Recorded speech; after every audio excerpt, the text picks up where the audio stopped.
after the way that our relationship ended, that was never going to happen again. But we were friends. And so we talked a lot about how things were going to be better. We both struggled financially. Sorry. That's fine. One more kiss you.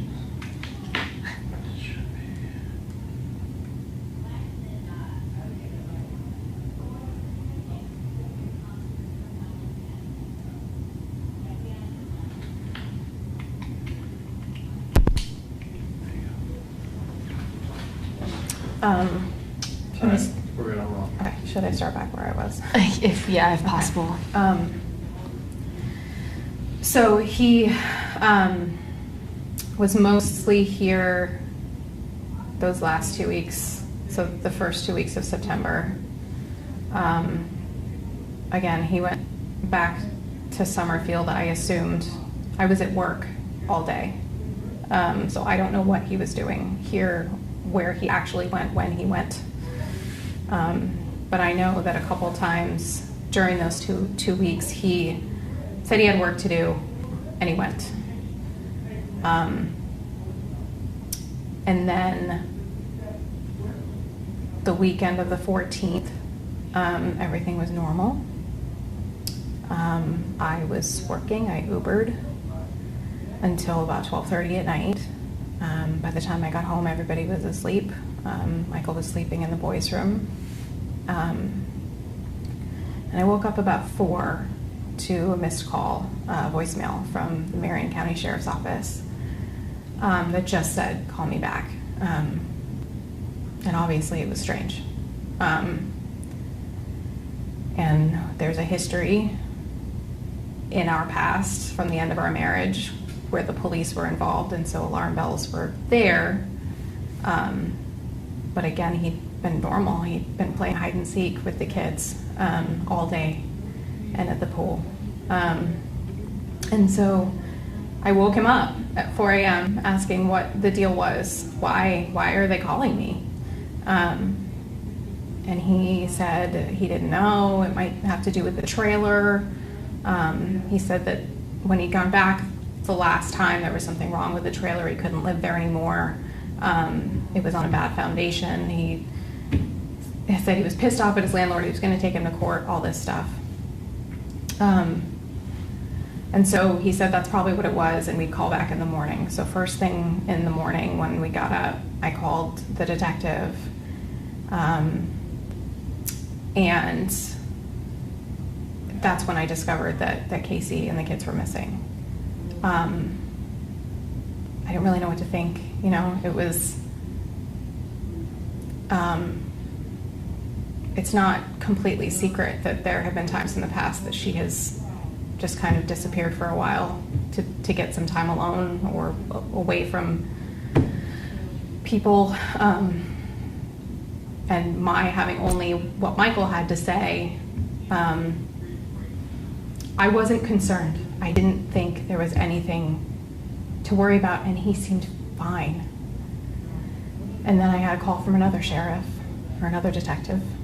And I said I had gone out to pick up some things at the store and left the kids alone with him. And when I came back, I said, you need to deal with this. I don't know what this is about. You need to deal with this. And again, at that point, I didn't think anything was really wrong at all. I never, ever would have thought this.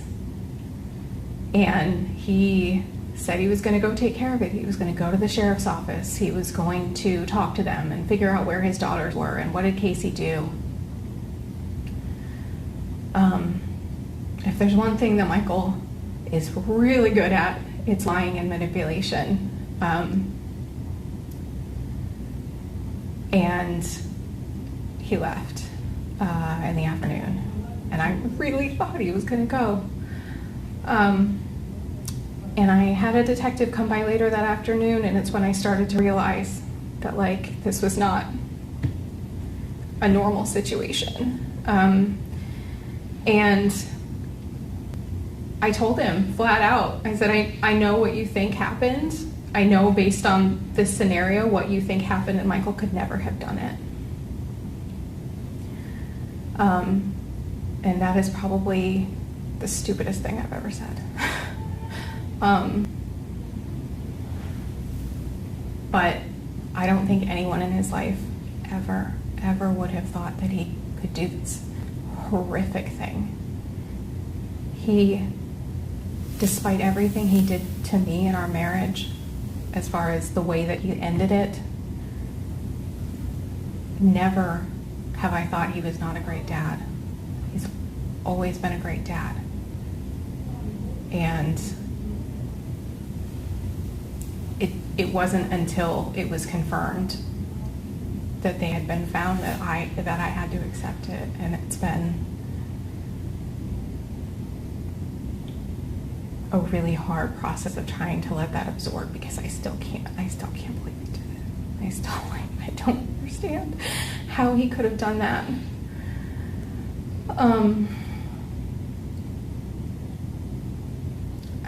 I don't, it doesn't make sense at all how anybody could, like I've read other cases, but I know him, and that's not him. So you never thought he was capable of something like this? Never. He never hurt me physically. He never hurt the kids. He's never laid a hand on anybody, as far as I know. He's a guy, he's gotten in bar fights or whatever, but I never felt unsafe. Even that day, my friends were freaking out that I needed to leave. And I just didn't, I don't know, I don't feel unsafe. I don't, now I know what he's capable of. So thank God he is where he is, and I don't have to worry about it. But the fact that he was with my kids for all that time,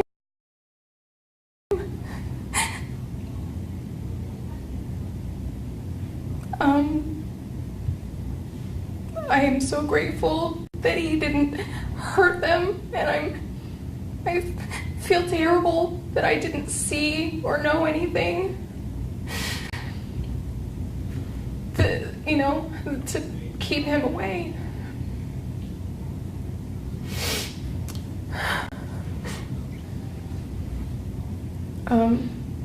That's probably, I'm lucky my kids are alive. Despite what they're going to have to accept someday about their father, they're alive and they're healthy. And I can't imagine how their family feels.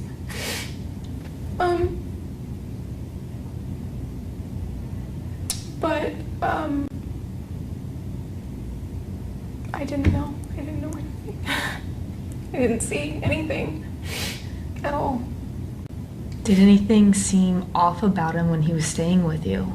No, he always drank a lot. He was drinking a lot. He played with the kids. He took them to the pool every day. He picked my boys up from after school care.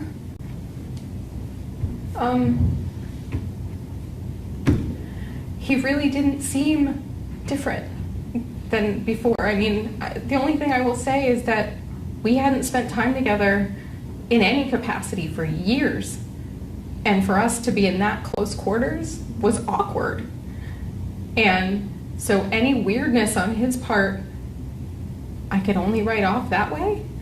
And I have been rereading our texts from weeks and nothing. It was like he was like two different people. I don't know how he carried on the way that he did, having known that he'd done that. He had been staying with you prior to his arrest. Yeah, yes. Yeah. His intention, as far as I knew, was to move to Jacksonville so that he could be closer to these kids, because he'd been out of their lives for so long. not to live with me. That was not the intention at any point. It was just a circumstantial thing. The hurricane was coming through. I had never been through it and didn't know what it would be like. It was comforting to have another adult there. I was a single mom by myself for 3 or 4 years. And having another grown-up in the house, let alone their father that they trusted, was such a relief while he was there.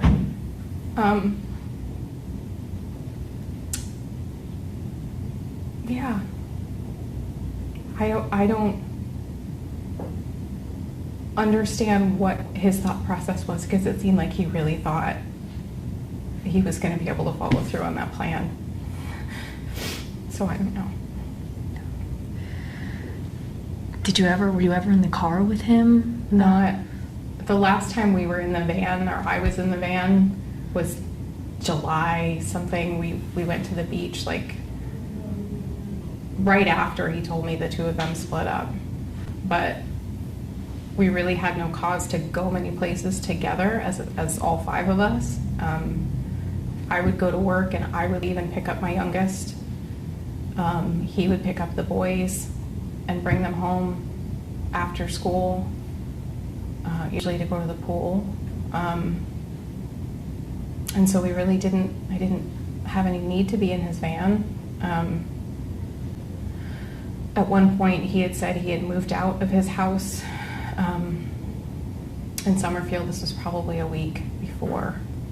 And he said that the van was too full, and so that's why he couldn't pick up my youngest. So again, like at that point, there was no room for me in the car. And he parked it not right in front of the building. So I never looked in it. I never smelled it. I never saw it. Did your kids maybe smell something off? They never said anything to me then, but after his arrest, I asked my oldest if Daddy's van ever smelled funny. And he said, Mom, Dad has a bunch of cats that live around his trailer, and he said he thinks there might be a dead cat in his car. So I didn't ask any more because I don't want them to know anything more, and he will ask more questions. So I don't know how long that was for. I'm a little horrified by it. That's one of the harder things to deal with, is knowing that he did that. What would you say to those who say she had to have known? I mean, you're not in my shoes. You weren't here. You don't know what my day-to-day life has been like. And again, even the people who've known him since the day he was born never, ever would have thought this. So even if there were things that might have been a little weird, my mind never would have jumped to this. I mean, I don't know if it would have been better. I mean, I don't know. I didn't know. I didn't. And I let my kids live with him at least 2 weeks, knowing after what he did. I didn't know. And I am so scared for them, for their future realizations of the truth of all this, and that their little sisters are gone, and that their dad did it. And I mean, I wish I didn't care that people thought things. I wish that people would realize that I'm a person too, and I don't want to say that I'm a victim, because I'm not physically hurt. My kids are fine. I just happen to be an unwilling participant in this horror show that he created. And I would give anything to have never let him back in our lives. Yeah. Thank you for sharing your story and your side. This is very brave of you. I can't even imagine what these weeks have been like for you. And I'll never know, but I know that your kids have you, and your kids are safe. Yes. Yes. If and when, I mean, how do you plan on telling them, or if you plan on telling them, how do you go about that? I don't know that I've thought that far ahead. Their school has, even just today, given me some resources for local groups for children of inmates. As far as telling them exactly what happened, I can't. I haven't been able to think how to ever, like, it was hard enough just to tell them that Dad was back in jail again and that they may not see him ever again. So I really don't know. It's one of those things that it's not, like, how often do people have to do that? So there aren't a lot of resources to find out about that process.